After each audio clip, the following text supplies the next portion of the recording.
Review Book 101 is all about the books that I read for the last 40 years. And today I have my special guest.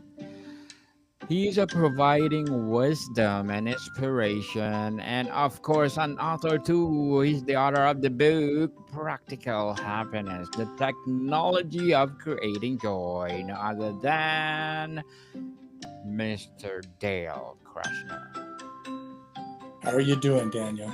I'm fabulous, fabulous, Mr. Dale. And can you please introduce more about yourself and welcome to Book 101 Review? My pleasure. Yeah, I've been coaching individuals and companies for the last 43, almost 45 years now.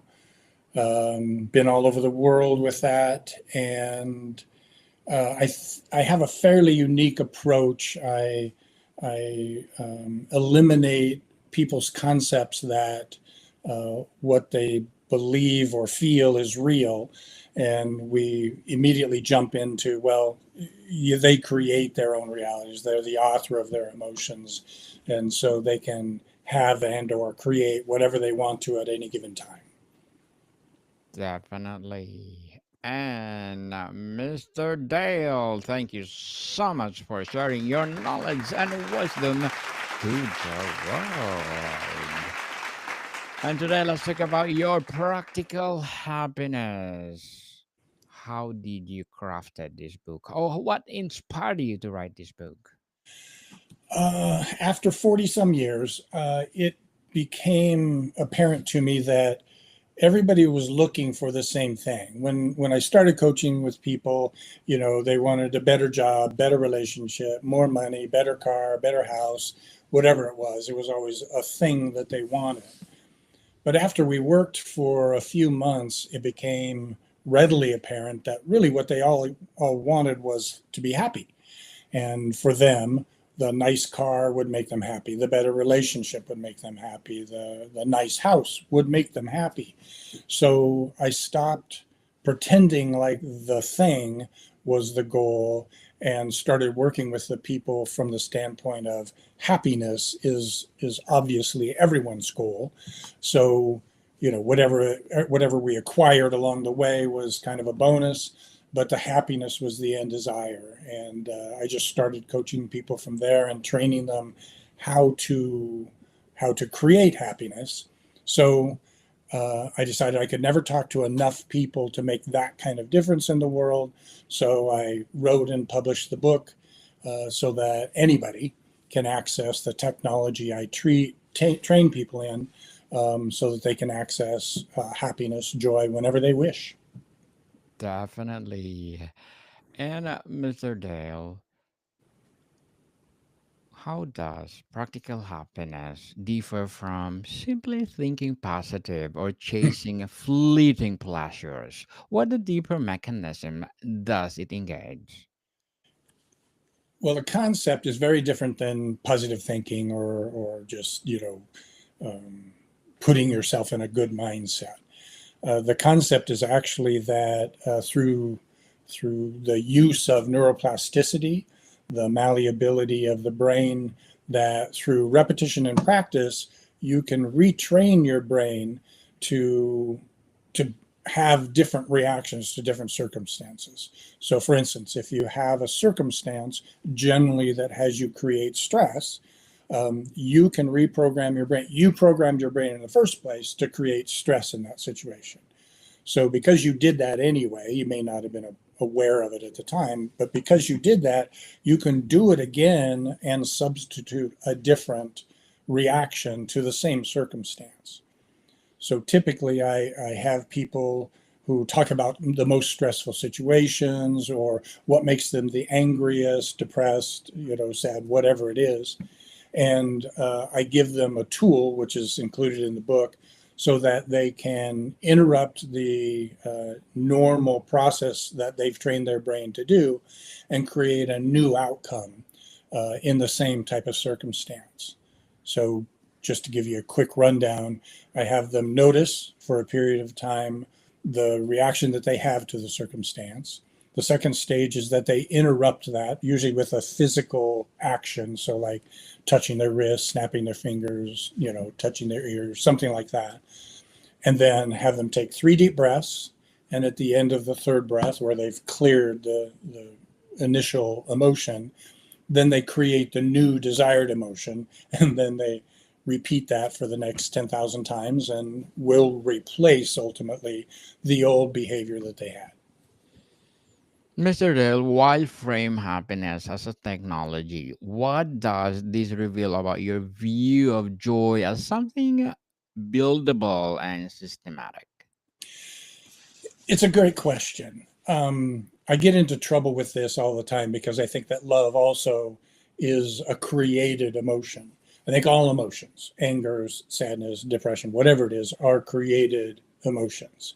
It doesn't invalidate their value. It doesn't invalidate that we as human beings vibrate at higher levels when we're experiencing joy, gratitude, love. But we can create those. We don't have to be at the mercy of our circumstances to determine how we are or how we feel in any given situation. So I don't want to say that emotions are invalid. Human reactions are completely valid. We are human.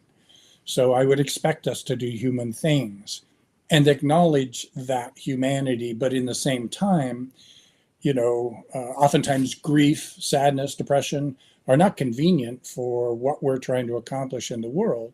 So this technology gives people an access to being or having a different emotion than they typically would in the same situation. Definitely. Very well said, Mr. Dale. Thank you. Beautifully, beautifully articulated. What key neuroscience or psychological principles underpin your technology and how are they translated into accessible tools? Well, I mentioned neuroplasticity, so there's that capability and the study of that shows us that we can change our behaviors or change our brain structure at any time, right up to the day we die. In addition to that, obviously, behaviorism, the repetition of a behavior, has it become ingrained or solidified? Even quantum mechanics, where the concept of the observer impacts the outcome of the experiment, is incorporated in the same structure. In that, what we create, what we invent in our own realities, can be impacted by what we decide, and not necessarily at the mercy of the circumstances around us. Definitely. And what is the single most fundamental lever or practice in your system for initiating a shift towards joy? I think at the most fundamental level, it is allowing or getting people to see that it's all made up. Um, if something happens, a car cuts into your lane very closely in front of your car, that is a thing that happened. It physically changed from one location to another. Then what we take with that and what we turn it into, the guy cut me off, guy's an asshole, whatever we add to the thing that happened, we as human beings generally collapse that into meaning the thing that happened. So guy didn't change lanes in front of me, guy's an asshole, or guy cut me off. So that happens so insidiously and so instantly that we think they're both the same thing. So I think the most important fundamental that I can bring to people is get them to see that they're adding meaning to everything. And, they don't have to do that. Or they can add an empowering meaning rather than the one that is, making them the victim of their circumstance. So I think that's the base structure that I start with all of my clients. And what does a practical self assessment look like to identify personal joy blockers and catalysts, Mr. Dale? Say it again. I'm not sure I got what you're asking. What does a practical self assessment look like to identify personal joy blockers and catalysts? I think anytime someone feels the victim of, quite frankly, anything, other people, their circumstances, their situation, anytime they have the experience that they're no longer in control, that to me is the indication that that is their blockage. That is the place for us to focus on, to find and create for them their happiness, their joy, or for that matter, their gratitude, their accomplishment, their experience of themselves on a day-to-day basis. While mindfulness is popular, what the other evidence based techniques are central to your technology that listeners might not expect? Well, mindfulness is a really interesting concept and practice. All what we would term negative emotions live in the concept of time. So if you're angry about something that already happened. If you're depressed either about something that has happened or fear of something that's going to happen. Um, all of the things that impact us in these ways: sadness, depression, concern, anger, fear, frustration. All of those things are time-based emotions. Whereas the creative ones, gratitude, love, joy, are not necessarily bound by time. We're not happy because something will happen.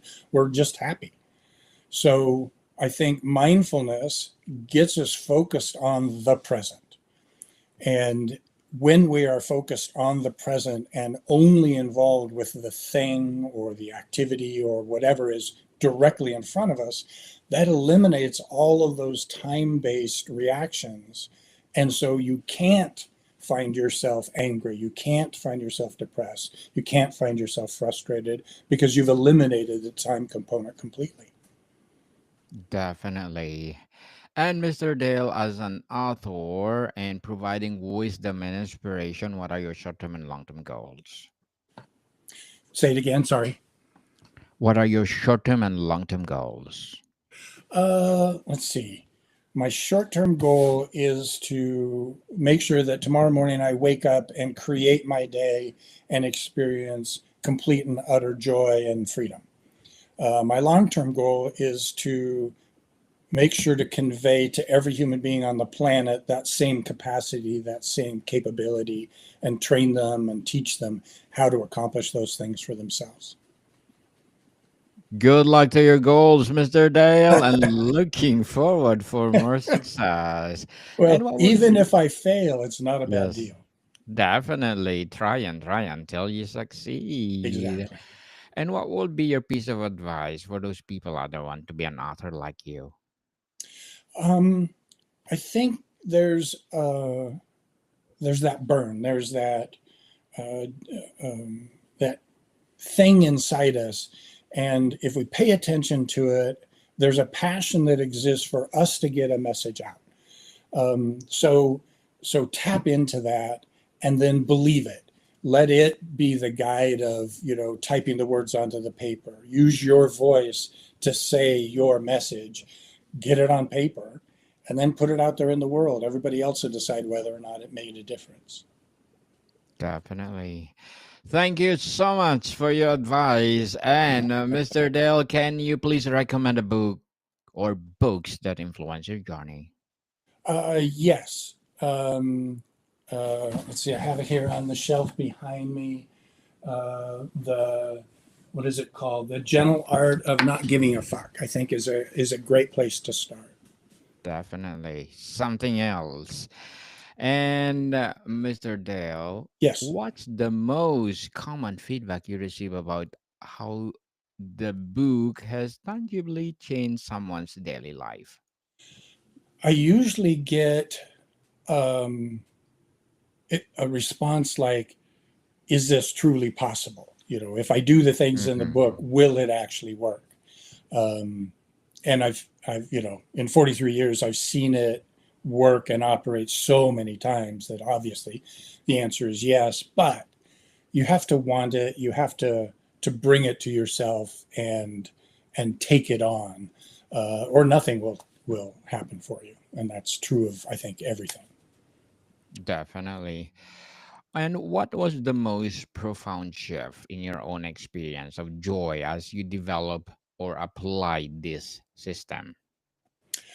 Um, the most significant shift was when my husband died in '09, and and I was struggling to get past the grief. And I decided to go ahead and use my own technology Mm-hmm. and postpone the grief so that it would only happen at a more convenient time for me and the business that I was working with. And I determined and discovered, I guess, that if I could control when it happened, how long it happened, then I could control any aspect of it. And I shed the grief. Not that I'm not impacted by his passing, I always will be, but all of him is still with me. The only piece that's missing is his physicality. And when I understood that, then yeah, joy and peace were possible anytime I wanted to. What strategies prevent people from abandoning the practices after initial enthusiasm fades? Uh, Nagging, haranguing, yelling, whatever it takes. I'm often not the best friend of my clients, and don't intend to be. Um, Everybody needs, it seems like, something external to themselves to keep them motivated. So, if anything, I think that's probably the greatest role I serve as a coach for people is once a week. They have to check in with me and they have to own up to what they have done and what they haven't done. And having that external voice, and you can create it with, your friends, your family, or whatever, but, someone you have to pay to do it seems to make a big difference. And I think that's how I keep people on track and really advocating for their own outcomes. How crucial is optimizing physical spaces, social circles, or digital habits to support this joy technology, Mr. Dale? I'm OCD. So Mm. starting from there, I think it's very critical. And one of the very first pieces of homework I give to every client is to clean their car and then follow that with clean their house. Not so much that, you know, it's critical to their success, because I believe success can happen in any environment, but I think the act of organizing and making your stuff clean and organized has the same reflection inside your brain. And precision and organization and order are probably very crucial, very useful aspects of a human to succeed in the things that we're up to. Mr. Dale, before we wrap up our discussion for today, I'm inviting you to please do listen to my other podcast, people. My other podcast, because my abstract essay is already in fifth season, abstract poetry in second season, and my book 101 review in fifth season too. Comedy 101 in second season, and my food 101 in its fifth season as well. Geography 101 in its fourth season, and my baby podcast Low 101 and Mental Health 101. Love Letters in third season, and Movie 101 review and Music 101 in its fourth season, and Science 101 and Sex 101 in its first season. Please listen to them wherever you listen your podcast.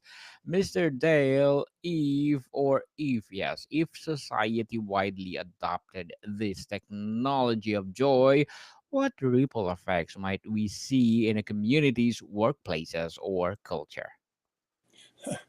Well, one thing we'd see for certain is collaboration rather than separation, and fear and anger being people's motivators rather than joy and connection. So, so it'd be a weird world, but certainly weird in a way I would love to see, and I think many of us would.